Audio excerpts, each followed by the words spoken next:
This is Meet the Ocean, and I am your host, Paul North. Today, we continue to hear from the volunteer scientists of the Alaska Whale Foundation, or AWF for short, a group of individuals that give their time, heart, and scientific minds to help us add to our knowledge about these marine mammals. When last we checked in with AWF, we heard from a researcher who studies whale feces to understand how their diets change season to season and how their digestion informs the entire ecosystem.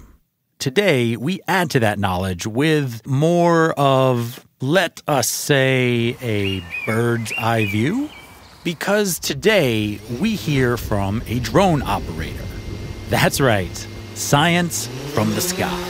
And certainly worth a listen. Before we dive in, though, a reminder that Meet the Ocean is a 501c3 nonprofit. Our science communication continues to reach audiences around the world in new and creative ways, and we need your help to continue.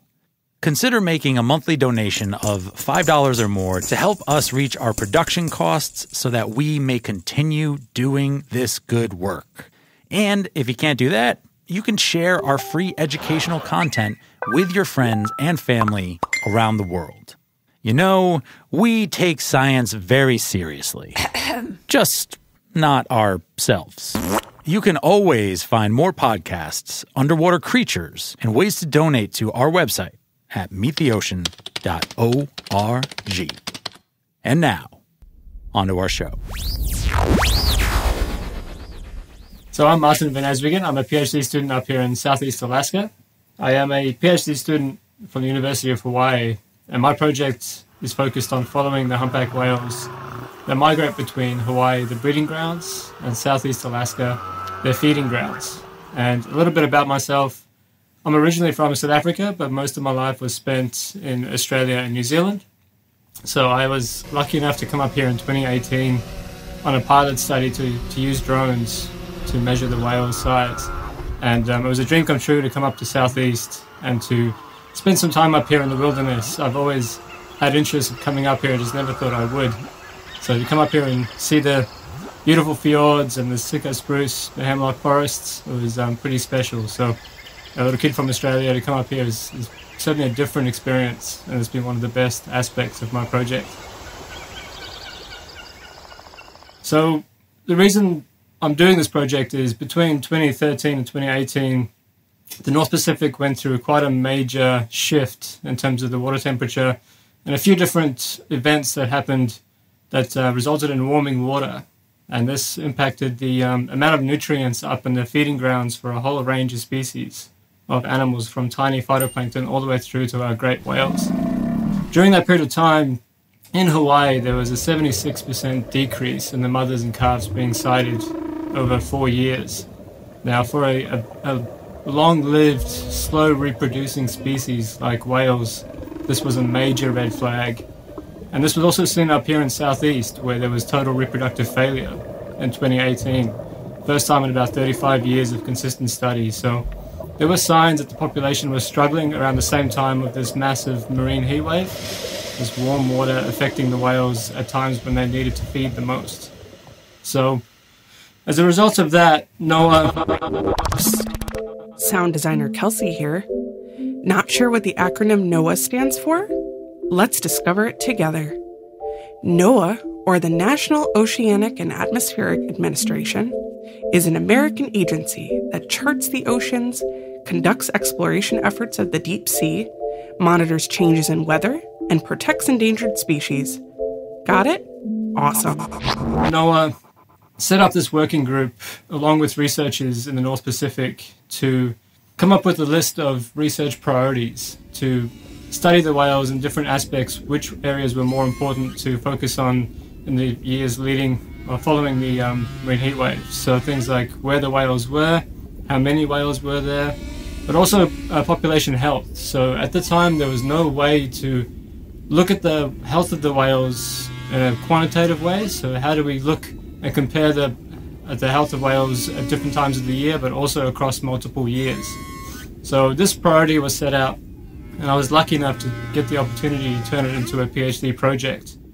And 2018 onwards, we started collecting what we call aerial photogrammetry. It's a scary word, but it pretty much just means that we're taking images taken from the air using these drones, and from these images we can actually measure whatever in that image. So we know the height of the drone, so the altitude of the drone. We take a photo with the camera, and from that we can actually measure the size of a whale with a resolution of about 1/2 inch. So pretty accurate, and while the whale's on the surface, and the whales don't know that the drone is there. So it's quite non-invasive, but it's very effective, and the drones are fast and fun to fly, so we can get to the whales pretty quickly as well. So the idea is to do this over multiple years, and so we can start to compare how does 2018 look versus 2019, 2020, and onwards. And so far we have about 4 summers worth of data collected now, which is awesome. Using these drones, we do the same thing in Hawaii as well. So January to March, the breeding season for these humpbacks, we're in Hawaii, typically off Maui. And from there, we sample mothers and calves and adults in general to look at them when they're fasting. So they don't feed when they're down in Hawaii for the most part. There may be opportunistic munching here or there, but it's very minimal.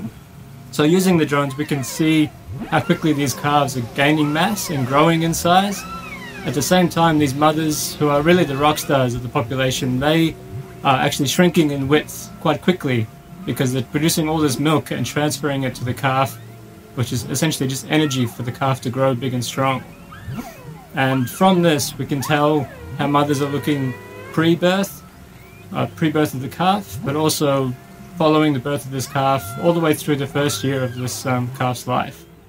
And the cool thing about this is we can follow whales throughout the entire migratory cycle. So we see them in Hawaii, and sometimes we get lucky enough to find them up here in Southeast Alaska a few months later, which is exciting. An example of this is we had a calf that we sampled in January 2019, and we saw it again up here about 4.5 months later. And at that time, the calf had grown about 14 feet in length and increased in mass by about 970%. So this mum had taken all this energy of hers and she gave it to this calf, and it was big and strong. And this is important because these calves need to be able to swim the 2,700 miles back to Southeast Alaska, but also they need to be able to evade predators and be able to be robust in case of water being very cold or periods where there's not much food around. So size is really important, and the ability of a calf to gain mass and length is really crucial.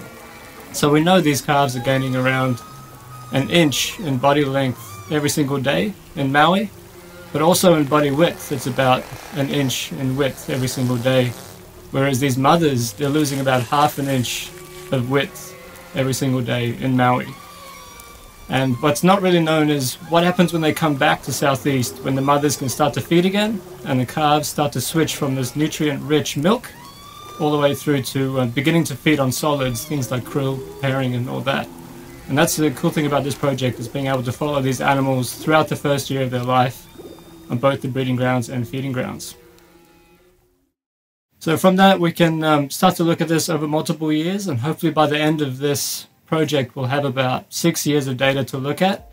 At the moment, we've sampled almost 1 out of every 3 whales in Southeast Alaska, but also we've sampled just over 3,000 individuals in the North Pacific population. So population-wise, we are gaining quite a valuable data set, and the longer it goes, the more powerful it'll get. Yeah, I think that's a good synopsis for now. Any questions?